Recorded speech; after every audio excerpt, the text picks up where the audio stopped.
I'm Jessica from the Martin Nest, and you're watching Hometalk. Today we're recreating some vintage art using some budget-friendly craft store supplies and a printable that I found online. Because the picture has some brown tones and I want to give it a vintage feel, I'm going to be using 2 different shades of acrylic craft paint and just blending them together. And so I'm going to use just a sponge brush and mix that together and brush it onto the edges of the canvas and just slightly over the edges. And you don't have to worry here about going too far over the edge because your picture will cover that up when you're done. So to attach the picture, I'm going to be using this matte Mod Podge. And the first thing that you'll want to do is spread it out completely over the canvas. To attach the picture to the canvas, I'm going to be using this matte Mod Podge, and I poured some into the lid over here, and I'm going to be using a foam brush and just sweeping this on, and this will give it a good base to adhere to and stick. And so just putting a generous amount on the canvas, and then take the photo and just line it up with your canvas. I'm going to start at the top, and you just want to make sure that there are no bubbles or ripples in the picture, and smooth it down and line it up the best you can.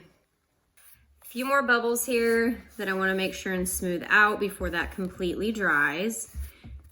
But once you have that smoothed out, you're going to take more Mod Podge and put it over the top.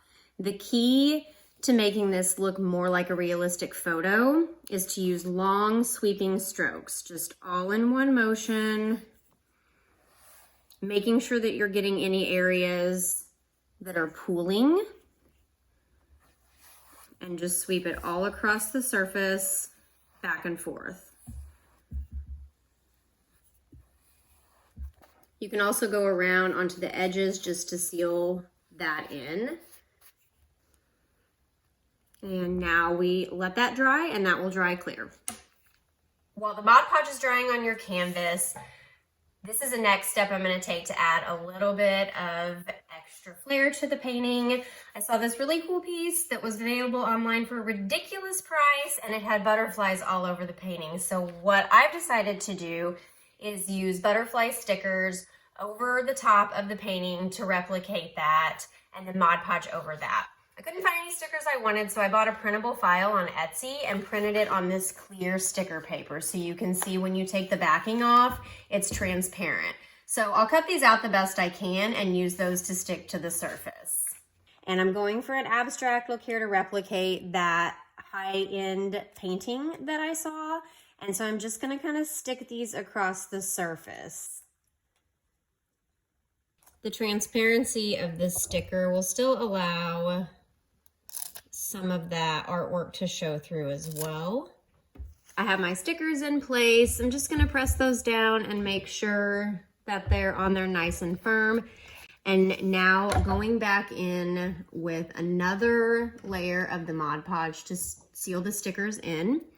And just like we did the first time, long brush strokes to make sure that it replicates that vintage portrait feel.